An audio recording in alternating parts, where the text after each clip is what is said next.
All right, what's up, guys, and welcome back to the Dunk Talk Podcast, episode 61. My name is Dylan Haugen. I'm the host, and today we are here with Ben, Ben Hopkins, guys. So, Yes. Ben, introduce yourself real quick, then I'll get into it. My name is Ben Hopkins. I'm a pro dogger from North Carolina, and my at on everything is at Ben Bounces. Yes, sir. Yeah, guys, so Ben and I were just in Utah at the dunk camp. Um, and yeah, day one, he went crazy. Then day four is when we do all the contests and stuff. And we both competed in the contest. And Ben actually ended up winning despite dealing with some pretty serious injuries and stuff. And now he's going to FIBA. And so we're going to be talking about the entire week pretty much. Obviously with huge emphasis on the contest win. But yeah, we'll just start off with day one. So I mean, how did day one go for you? How would you describe day one? Yeah, so day one went really well for me. Like, I think that's probably my best jumping day ever, for sure. Like that high check I was looking into the hoop for the first time, and my knee felt really good. So I was just kind of going with the flow, and I think that ended up biting me. Like all the adrenaline and my knee actually not hurting kind of set back my rehab a good bit since I was rehabbing going into camp. But but yeah, I definitely overdid it Monday. But in hindsight, I would say it's worth it because I hit a bunch of crazy dunks, like my best under both, my best Tamala, my best height check. Like I really got to show out and kind of put my name out there, but it did not come without its consequences. Yeah. But even though there were consequences, you did still end up winning. So, I mean, definitely worth it. Yeah. That session was insane. So, yeah, I mean, just going back to what you said, about before camp you were rehabbing and stuff. What was like your pre-camp preparation like? Kind of forgot to start with that, but what was the lifting like? What were your jump sessions like? How are you doing? Injuries, all that. Yeah, so it was pretty much all patellar tendinopathy pain. I had ended up switching training cycles maybe like a month before camp because a lot of events or like large group sessions ended up lighting up on Saturday, which my schedule isn't weekly. So I ended up changing it, which I think is what caused the pain. So after, I don't know, after that kind of like weekly cycle ended of jumping on every Saturday, um, I noticed my knee was hurting. I was like, okay, dunk camp's coming up. Let me go back to the original plan. And what that looks like was a lot of off-vert jumps, a lot of dunk sessions with no running approaches, a lot of leg extension ISOs, a lot of wall sit ISOs at home, even on like upper and rest days, and just a whole lot of making sure I don't do too much, which was a lot harder than I thought it would be. So the last session before camp, I was able to jump off 1 foot again, and it felt really good. And cut the session early, but it still ended up flaring up my knee, and I was kind of shocked and really annoyed at that because I thought I had done everything right. I'm like, okay, cool, yeah, got to jump off one with like 60% effort, feels good, great, I'm ready for camp. And then the next day, it was hurting a bunch, and I'm like, are you kidding me? So I ended up going into camp not really sure what was going to happen. Yeah, that is super weird, honestly. But yeah, I mean, so day one, you really didn't feel like any pain or anything throughout the day, or was there a little bit here and there? There was a little bit. I'd say it felt similar to the pain I felt the day after. Like I say it was like a 2 or 3 in pain, and that's when I kind of cut it on Monday. Mm, But taking like adrenaline into account, I probably did more damage than like a 2 or 3 pain would give. yeah. And I just was not thinking about that in the moment. Because in the moment, I'm like, oh, 2 or 3, I can still, jump really high. And I've all my favorite dunkers in the world and all my friends around. I'm like, yeah, dude, I can manage that. But I didn't really stop to think about how the adrenaline was probably doing more damage than I thought. Yeah, a lot of people don't really take that into consideration. It's especially super hard to do in the moment as an athlete or as a dunker. You don't really realize that, if you're playing a basketball game or something like that and you tweak something, it's probably a lot worse than it feels in the moment. Back in like eighth grade or something like that, when I was playing basketball, I like hurt my knee like really bad, and I had like no idea what happened, and I just like kept playing the rest of the day, and then like went to the doctor a few days later, and they were like, "Yeah, you got a bone bruise here, you partially, tore this, whatever." It's like super hard to tell in the moment, so I got to take Yeah. things seriously, but. Yeah, especially at dunk camp though, it's really hard because there's all this exposure, there's all these people, so yeah, it's tough. But I mean, yeah, dude. So day 2 and 3, I don't remember entirely, but I assume he just like rested the whole time basically.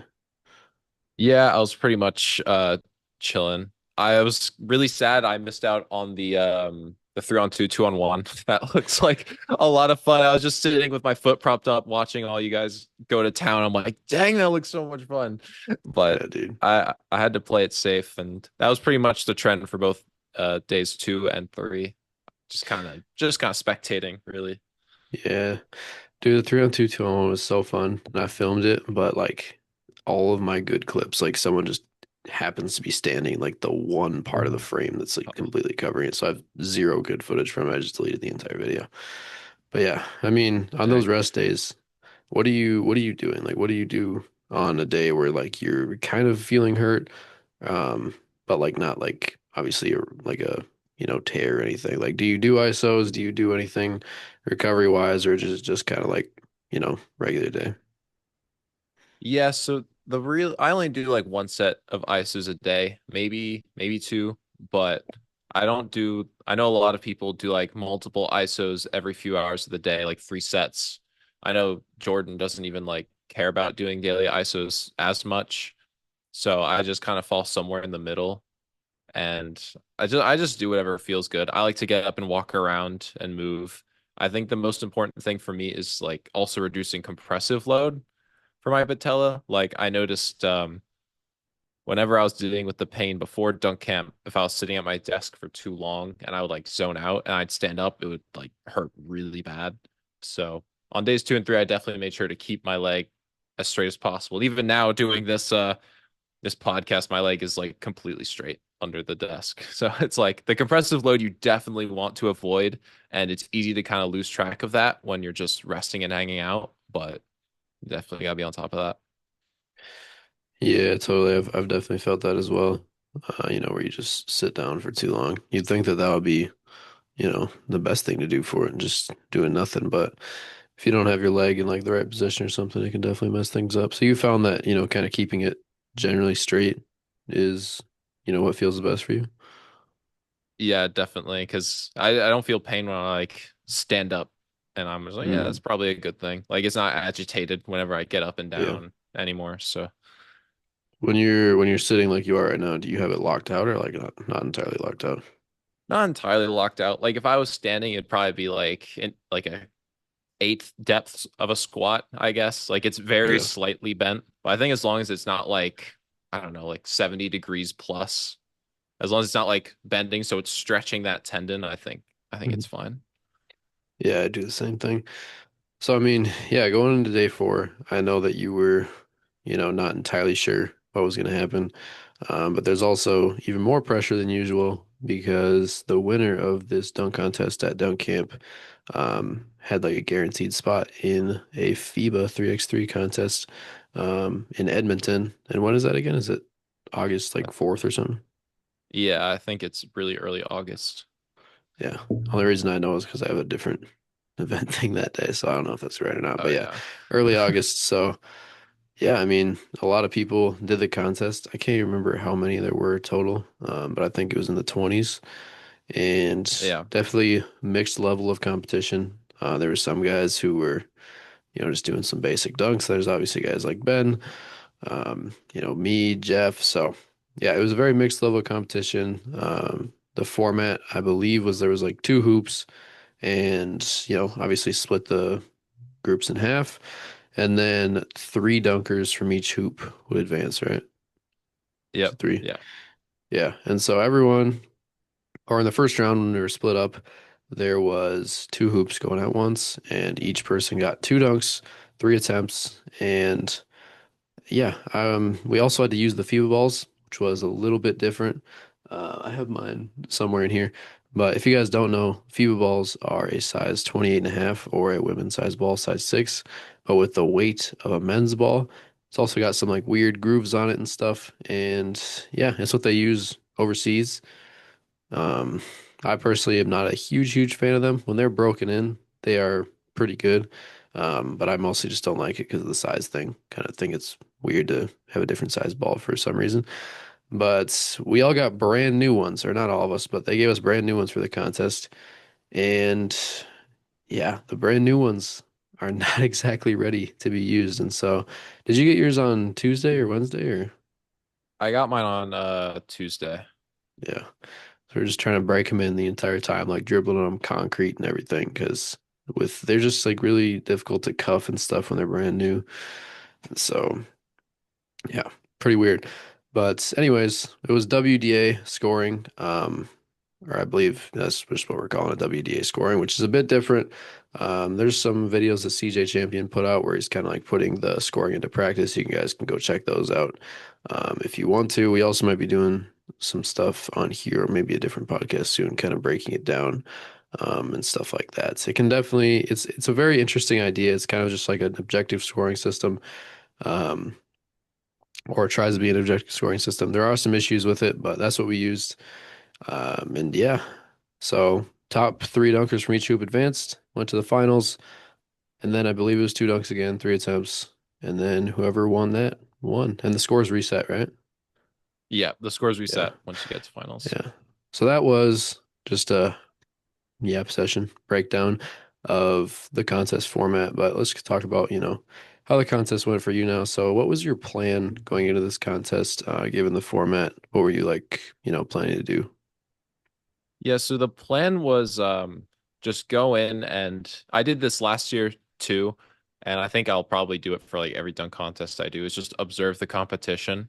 Like I like to have a preset list of dunks I can do.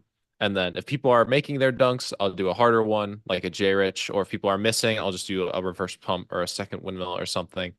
So a lot of my strategy is seeing, okay, what are the other guys doing? And then I kind of like counteract that with my own dunk package. So originally I had planned on windmill first round, classic. And then the second round, or the second dunk of the first round, I should say, I was either gonna J-Rich if people were making their stuff, or just like reverse pump or something easier if people were missing.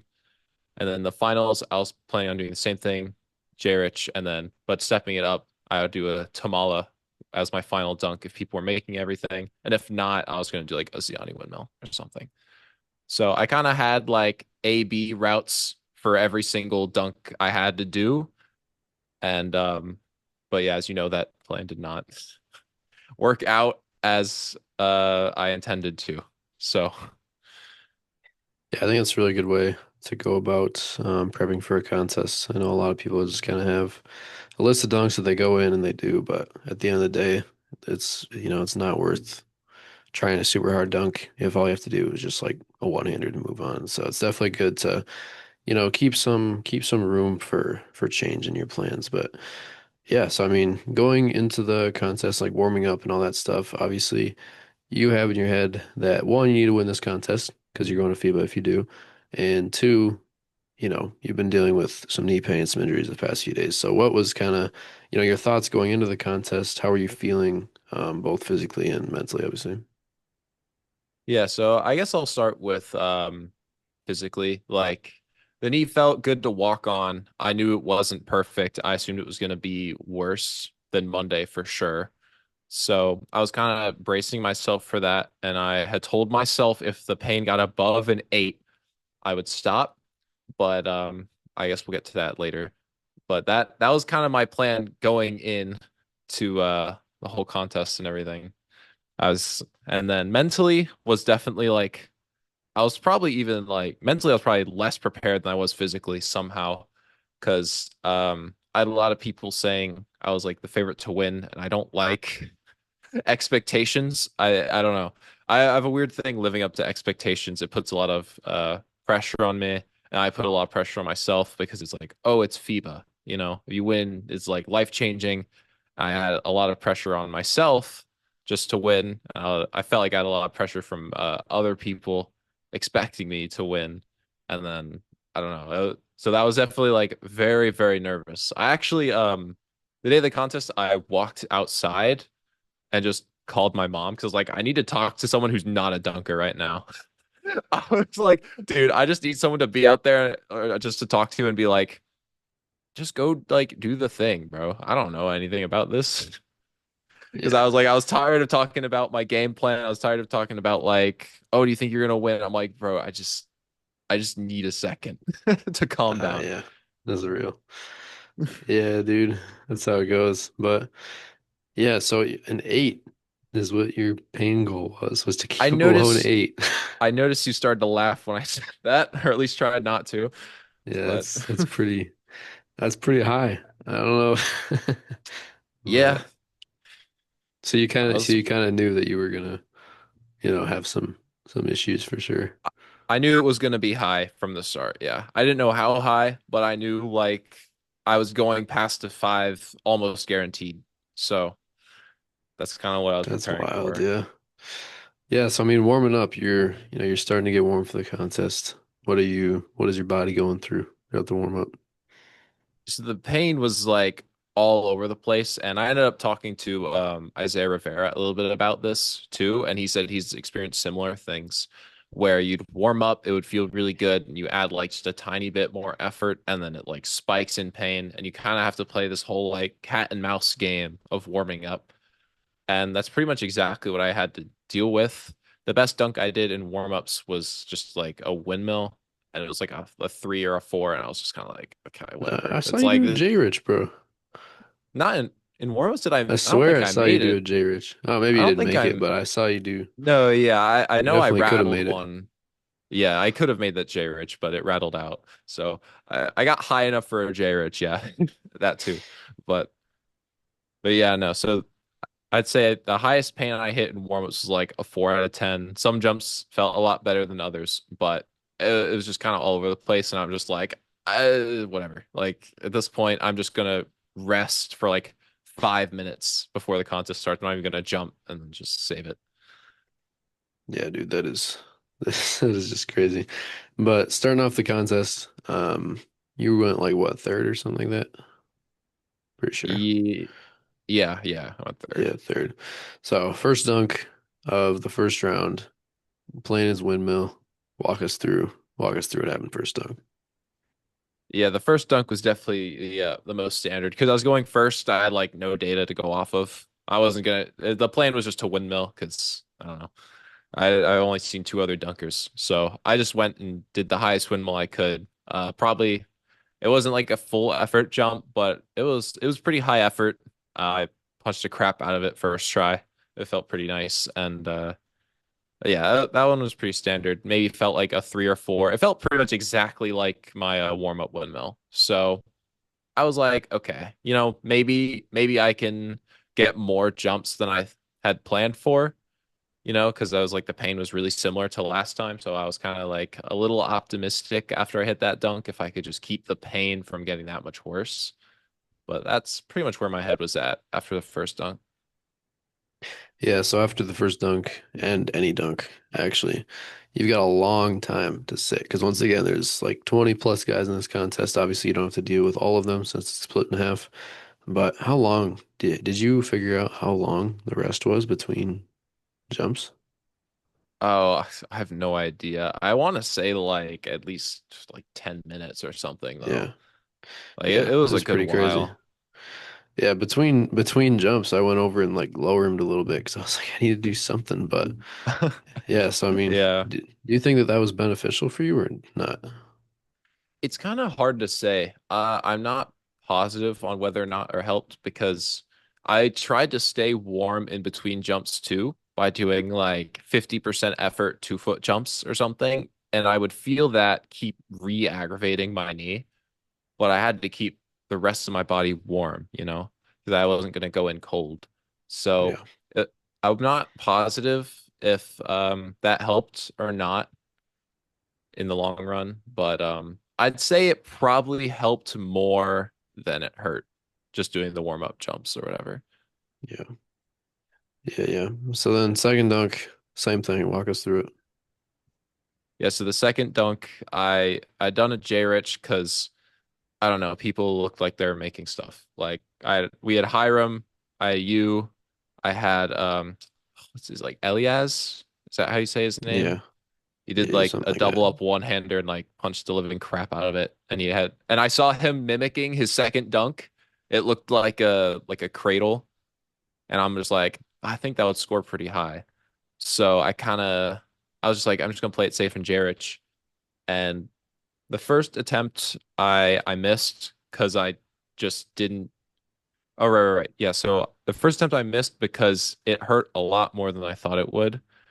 And it gave me like maybe like a 5 or a 6, but it was enough to like throw me off because I wasn't expecting it to hurt that bad. In my head, I was putting it in like the same amount of effort as I did the windmill, but it just hurt a bit more. And I just like dropped the ball immediately. I didn't even get it to the rim, so it technically didn't count as an attempt. But yeah, that caught me off guard, and I had to like kind of regain my thoughts. I was like, okay, if that hurt that bad, I think this next attempt is going to be pretty bad. So I kind of went back and did like a quick ISO to see if I could make it feel better or not. But I've sat there for like 20 seconds. I'm like, this isn't helping anything. I just have to go and do it again and then just rest as much as I can. So I went back this time. I was like a little more mentally prepared for the pain. So when I jumped, it didn't. I mean, it still hurt probably like the same amount, but I was a little more ready for it. And I was able to do the dunk second try. And then that was more than enough to get me to finals. So after that, I definitely had a long time to rest because not only does the rest of the dunkers go, but then they have to count the score. So I literally just like go and lay on the ground because I'm just like, let's just get this thing as healed as possible, you know? Yeah, dude. That's crazy. So I mean, I do remember that like right after your second dunk leading into the finals, you were laying there and I was like, oh great, like is he gonna be able to continue? So in that moment, what were you like? What were you feeling like going into the finals? So I was pretty much like entirely focused on just my leg. I was thinking, I was trying to think of just any kind of plan because at this point I already knew like Tamala was cooked. I was like, my big dunk for the finals, I'm like, there's no chance I'm going to be able to jump high enough or be coordinated enough to hit it while I was like feeling this pain. So I was already trying to think of like other things I could do. I'd considered like a honey dip or something, or like a off two jump, but I was just like, I don't even know. And Jordan was also talking to me and having me do some ices like, all right, does this hurt? Does this hurt? And he was kind of helping me go through a game plan. And ultimately we were interrupted. So I didn't even really get to make a game plan before getting called on because the time just flew so fast. Like that finals intermission felt like 30 seconds. So I don't know. That's crazy. What order were you in the finals? Do you know? Like I what? think goes second, dude. Yeah, I was really upset about that at the time. When I heard I had to go second, I was like kind of upset. I was like, there's no way, dude. yeah, It's like, why? Because I was really praying to go last and they called second or they called my name. I was like, oh my God. But I don't know. yeah, I I ended up having to stick with the exact same game plan. I didn't want to repeat dunks because I think it just makes for a better contest if you do like different dunks. And yeah, I want to be like entertaining and do a bunch of different dunks and whatever. Just personally, I want to do something else. But I was like, dude, I'm in the finals. It's going to be even harder now to like progress, so to say, because it's the finalists who are competing with me. And I'm like, I know I can first try J Rich, and it's definitely like the best dunk I can make first try. So I was just like, I just need to do another one for the finals. So yeah, that's what I decided on. yeah. I think that was a safe choice, but first try, huh? What what went on with that dunk in the finals? Yeah, so that first try did not happen. Um, because I was called into it so suddenly, like they just randomly called I was going second. In the middle of me, I was like still on the ground. So I was like, are you kidding? So I had to get up and I kind of went into it too early and I just kind of did like a half-ass jump. Like I wasn't really prepared for like mentally or physically to jump. I just kind of ran into it. I almost made it still, but I just got like top rimmed or front rimmed or something because I just didn't jump high enough. And so I was like, okay, well that was stupid. And then I like, all right, I'll just try again. I'll jump higher. I'll punch it. It'll be fine. Like I knew I could make it if I just jumped higher than that. Like I literally already made it last round. So I went and did it again and I jumped way higher, but that was when the pain was really hitting. Like I would say that was my first 8 out of 10. That was originally the pain I was like trying to avoid, and then I the ball rattled in and out of the hoop. I don't know how I missed that to this day. I felt like I was so high over the hoop, but it just rattled in and out, and I was like, that was crushing. That was a spirit bomb, dude. That felt bad because I was like, I was just stand. I couldn't like even barely stand at that point. I was just like, you can see in the video, I'm just putting like 90% of my weight on my right leg. I'm like, there's no way that missed because I jumped so high, and so that was hard to get through. Um, I walked back, and that was Jordan Sutherland was on the mic as the announcer, and he told me to keep my head up, and people were like clapping, and I was trying to get back into it, and then I was just like, okay. I was like, I have no idea what's about to happen to my knee, but I kind of was like, I just took as much time as I could to think and just prepare. And I was like, okay, I just have to. Like, I knew I just had to do it. I knew it was gonna hurt really bad. And I pretty much just put the same amount of effort in as I did last attempt because I knew that was more than enough to make it. And I just went for it. And it was terrifying because you mentioned before that the ball was smaller. So I jumped up and felt the pain. And for a second, I like felt the ball kind of like slip on the transfer. And if you look in the video, you can actually see the ball leave my hand a little bit. Like my fingertips weren't on the ball. Like the ball was pretty much just sitting like this, and my fingers like weren't on it anymore. So in midair, it felt like 10 minutes. I was like, oh crap. I'm like, this feels wrong. So I don't know. The jump felt like 30 minutes because I consciously was like, all right, let me like scoop it a little more this way to get my fingers back on the ball. And then after that, I was able to finish the dunk. And it was like the weirdest thing ever. Like if you asked me, I'd say that was like a 10-second flight time. Like the way everything slowed down and I could feel like every detail of the dunk it was insane. Like I've never felt that before, but it ended up working out, and I pretty much immediately got grabbed and like huddled off to a chair. Like people were like support. I like my arms around people. They're like, get this man a chair. And so then I had to like think, okay, that was crazy. My emotions and adrenaline, my pain are like all through the roof. And I'm just like, well, I still have another dunk to do. And I had to plan that out. Yeah. I like I knew a 1 foot jump done for. Like there's no chance. 2 foot jump, I like tried to do like a little 50%. I literally just tried like a baby penultimate plant. I'm like, nope, no chance. So I ultimately ended up having to decide on a off-vert jump, and I went with a 180 windmill off-vert because that was the best dunk I've done off-vert before. Yeah, dude. I remember the second attempt on your J Ridge one that rattled. It was like that would have been insane. That would have been one of your best J Ridges. And I was like, no way, you just missed that, bro. Because it wasn't like a regular back rim where it goes like flying. Like it went back rim, front rim, back rim. It was so annoying. So No, that had a yeah, it was lot of crushing. power behind it. Yeah, for sure. But yeah, I know at this point it was like it was pretty, it was pretty crazy because you were in a lot of pain at this point. Obviously, you still had to do another dunk. Um, and yeah, obviously off-vert is like the least impact, and that's what you ended up choosing. So yeah, walk us through that dunk. I know it was less attempts and all that, but last one. Yeah, so the final dunk of the contest, as I said before, I decided to do that one because it was the best dunk I could do off vert. And the reason I chose to do my best dunk is because I haven't watched an ounce of the competition. Like, if you asked me to name off what dunks my competitors did, I would have no idea.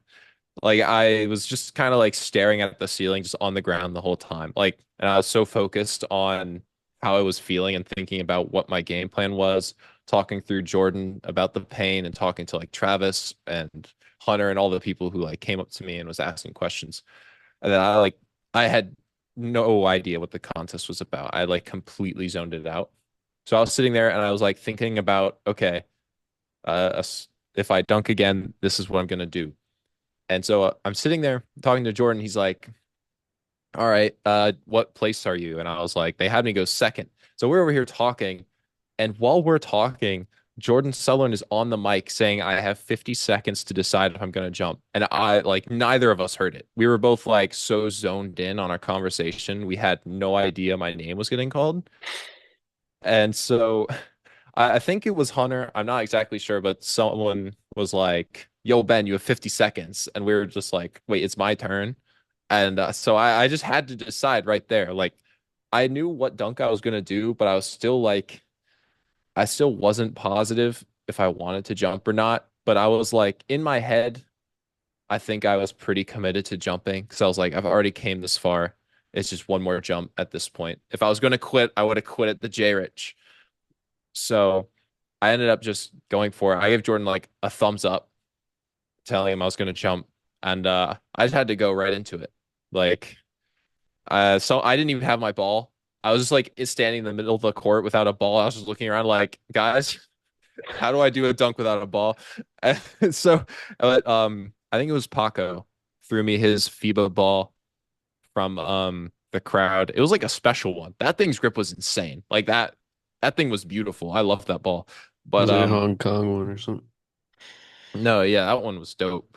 But he threw me that ball and then I just stood under the rim and I was like, okay, I've done this before. Just remember that feeling of doing it. And that's like all I have to do. So when I jumped, it hurt pretty much just as bad as that last J Rich. So I think anything with more load than that would have been who knows what would have happened, but it would have been pretty bad. So I'm glad I did an off-vert jump. But when I jumped, I was like, all right, the jump feels okay. But the second I like turned to look at the rim, I kind of knew I was going to make it because I've seen that view a few times before when I made the dunk. So I was like, okay, this is going down. And then I just punched it. Well, I was very grateful it was first try. And I like you can see me try and run after I land because I'm excited. I end up just kind of like hobbling. It looks a little ridiculous, but it was but yeah, that was a crazy feeling. I was just like so relieved to have it out of the way. And I don't know. I was just glad. I was just happy I finished the contest at that point. No, yeah, that was a crazy moment for sure. The entire contest was pretty crazy. Do you think you could have done something easier and still won? I feel like you probably or else could have. In hindsight, I think I could have because I won by like 15 points or something. I think second place was 64 and I was 79, if I Yeah, you recall probably could have correctly. just done a regular cuff windmill effort, honestly. But Yeah, I probably could have. That was one of the ones I didn't warm up. Like that's an easy one for me. yeah, but good choice, definitely. A lot of people, probably would not have chosen to do off-vert there. Off-vert is kind of cracked in WDA, by the way, guys. So if you're in a current WDA contest, make sure to look the thing over. We'll hopefully revise that a bit here soon. But Yeah. yeah, it was it was a great contest, and Ben obviously came out on top. And then last thing is, how are you feeling after the contest, and how do you feel, today? Yeah, so I'm pretty optimistic about recovery. Usually with knee blowups like that, Jordan was telling me that they tend to heal pretty quick. It's just if you blow it up like over and over again and you start like getting tears, that's when it can start taking a really long time to recover. So I for sure did not tear anything. I'm walking pain free. I can do like a slow squat and feel pretty good. I'm like back to doing my ISOs again. So it ended up healing pretty quick. The walk through the airport was hell, unfortunately. I had to carry like a 60-pound bag for like multiple miles of walking. It was like I was dragging it without wheels, just making like a huge scratching noise. I'm like, I don't care what anyone thinks. I'm not putting this thing on my back right now. It's So hilarious. that was kind of annoying. But yeah, in the days after, I'm feeling pretty good. I'm feeling pretty optimistic. I'll be probably having an off-vert dunk session or two or three or four, but I'm just gonna do what I can in to prepare for FIBA so I can kick Finn's butt. Yeah, bro. Um, when do you think you'll get back to doing jumps, even if they're like low effort? I think I'm gonna skip a plyo slash jump day this week or this cycle. I'm gonna go straight into like a second leg day. And my system is based on how much I'm able to do in the leg extension. So I kind of figured out that like if I can do a leg extension with 30 to like 80 pounds, I can do off-vert jumps without any pain. If I'm like 90 to like 120, I can do 2 foot jumps. And then like my typical like 180 pound single leg extension is like can handle a 1 foot jump. So that's kind of how I base my jumps off of just how much my tendon can handle on the leg extension because the forces are comparable. So given what I did last week, I think I should be able to get up to like 30 pounds and some off-vert jumps next week, is what I'm thinking. That's interesting. Yeah, nice, bro. Yeah, well, FIBA contest coming soon, August. So looking forward to that, guys. Make sure to, watch it while it's going. They normally stream on YouTube, pretty sure. So stay tuned for Yeah. that. Stay on the lookout for when that comes. But yeah, Ben also just dropped a YouTube video, guys, kind of breaking it down, little documentary style video of the contest. So make sure you go check that out. I'll link in the description. I haven't even watched it yet, so I gotta watch that. But Oh yeah. yeah. But yeah, aside from that, I mean, yeah, thank you, Ben, for hopping on. It's good to hear the story. I know a lot of people kind of saw the stuff on Instagram. Were probably wondering what everyone was talking about since everyone was saying it was a movie and all that. So yeah, I'm Mhm. glad we got to talk about it. Make sure to follow Ben on all socials, guys, and all that. And yeah, we'll see you on the next one. Of course. Peace. Later.